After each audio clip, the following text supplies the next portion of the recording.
Hey everyone, I hope you're doing well.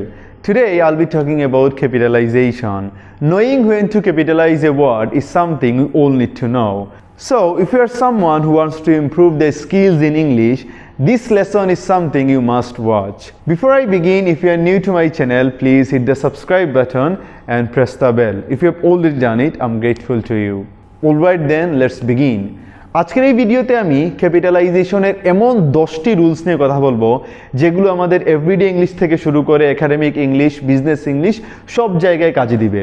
So পুরো ভিডিওটি অবশ্যই শেষ পর্যন্ত দেখবেন এবং ভিডিও শেষে একটা কুইজ থাকবে যাতে করে আজকের লেসনে আমরা যা শিখব তা প্র্যাকটিস করতে পারি। সো পুরো ভিডিওটি শেষ পর্যন্ত দেখুন এবং অবশ্যই কুইজে পার্টিসিপেট করুন। আমরা প্রথম যে রুলটা নিয়ে কথা বলবো তা হচ্ছে the first word in a sentence. যে কোনো বাক্যের প্রথম শব্দটা আমরা অবশ্যই ক্যাপিটাল লেটারে লিখব। For example, he wants to be a singer. এইখানের এই বাক্যের হি এর এইচটা ক্যাপিটাল লেটার হবে কারণ এটা হচ্ছে এই বাক্যের প্রথম শব্দ। আবার আমরা আরেকটা এক্সাম্পল দেখতে পারি, they have never done it before. এখানে আবার ঠিটা ক্যাপিটাল লেটার হবে কারণ এটা এই সেন্টেন্সের প্রথম শব্দ। এই রুলটা অবশ্য আমরা সবাই জানি যে আমরা যখন কোনো ইংলিশে সেন্টেন্স লিখব ওই সেন্টেন্সের প্রথম শব্দটা অবশ্যই ক্যাপিটাল লেটারে হবে।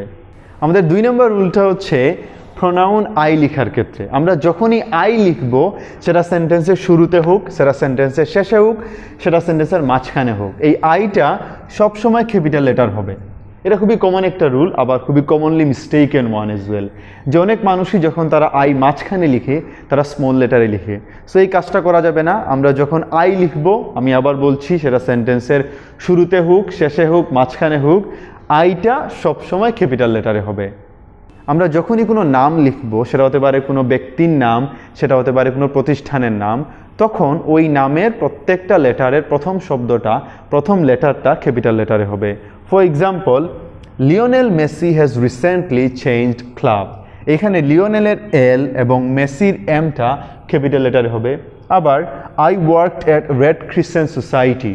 এখানে রেড ক্রিসেন্ট সোসাইটি, রেডের আর, ক্রিসেন্টের সি এবং সোসাইটির এসটা ক্যাপিটাল লেটারে হবে। তার মানে যে কোনো প্রপার নাউন, সেটা কোনো ব্যক্তির নাম হোক, কোনো বস্তুর নাম হোক, কোনো প্রতিষ্ঠানের নাম হোক, প্রপার নাউনের প্রথম লেটারটা আমরা ক্যাপিটাল লেটারে লিখব। আমাদের 4 নম্বর রুলটা হচ্ছে আমরা যখন কোনো মাসের নাম বা দিনের নাম লিখব তখন সেটা অবশ্যই ক্যাপিটাল লেটারে হবে। For example, I'll meet you on Friday। এখানে ফ্রাইডের এফটা ক্যাপিটাল লেটারে হবে। আবার my exam is on 5th July। এখানে এই জুলাইয়ের যেটা ক্যাপিটাল লেটারে হবে। তার মানে মাস এবং দিনের নামগুলো আমরা যখন লিখব তখন সেটা ক্যাপিটাল লেটারে লিখব। তবে আমরা খেয়াল রাখবো সিজন লেখার ক্ষেত্রে সিজনের নাম কিন্তু আবার স্মল লেটারে হবে। For example, it's summer vacation now. এই সামারের এসটা কিন্তু স্মল লেটারে হবে। আমরা যখন কারো ন্যাশনালিটিজ, ল্যাঙ্গুয়েজ বা রিলিজিয়ন এইগুলো লিখব তখন সেটা অবশ্যই ক্যাপিটাল লেটারে লেখা লাগবে। For example, he loves Chinese food. এখানে চাইনিজটা কাইন্ড অফ একটা ন্যাশনালিটিকে ইন্ডিকেট করে, সো এই চাইনিজের সিটা ক্যাপিটাল লেটারে হবে। আবার I can speak English fluently. ইংলিশটা এখানে একটা ল্যাঙ্গুয়েজ, ওই জন্য ইংলিশের ইটা ক্যাপিটাল লেটারে হবে। এগেইন, আম এ মুসলিম। মুসলিমের এমটা ক্যাপিটাল লেটারে হবে কারণ এটা হচ্ছে একটা রিলিজিয়নকে ইন্ডিকেট করে। তার মানে ন্যাশনালিটিজ, ল্যাঙ্গুয়েজ, রিলিজিয়ন এইগুলো লেখার সময় আমরা সেটা অবশ্যই ক্যাপিটাল লেটারে লিখব। 6 নম্বর রুলটা হচ্ছে আমরা যখন কোনো পার্সনের টাইটেল লিখব ওই টাইটেলের প্রথম লেটারটা ক্যাপিটাল লেটারে হবে। For example, I received the email from mister Atiq Rahman. এখানে আতিকের আগে যে মিস্টার দেয়া, এই মিস্টারের এমটা ক্যাপিটাল লেটারে হবে।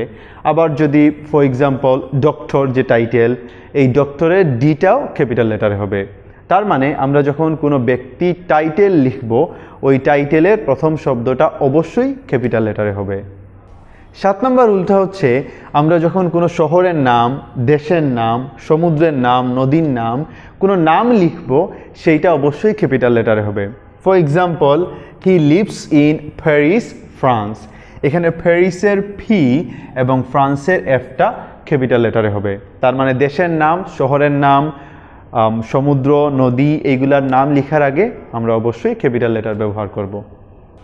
হিস্টোরিক্যাল পিরিয়ড লেখার সময় সেটা অবশ্যই ক্যাপিটাল লেটারে লেখা লাগবে। For example, the renaissance began in the 14th century। এইখানে রেনেসাঁর আর্টটা ক্যাপিটাল লেটারে হবে, কারণ এটা একটা historical period.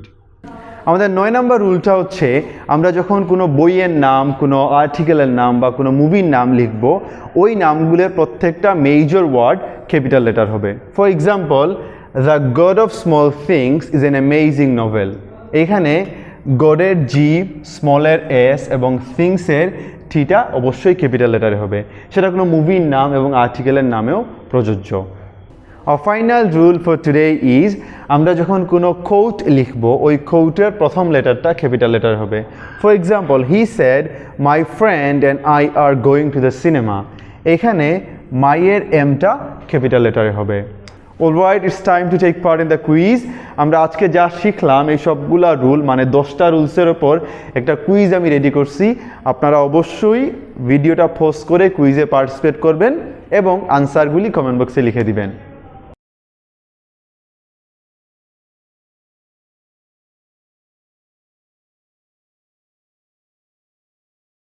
Alright, this is all for today. Thank you for watching the video. Thank you for participating in the quiz. If you find it useful, please share it on your WhatsApp, Facebook or wherever you want. I hope to see you next week.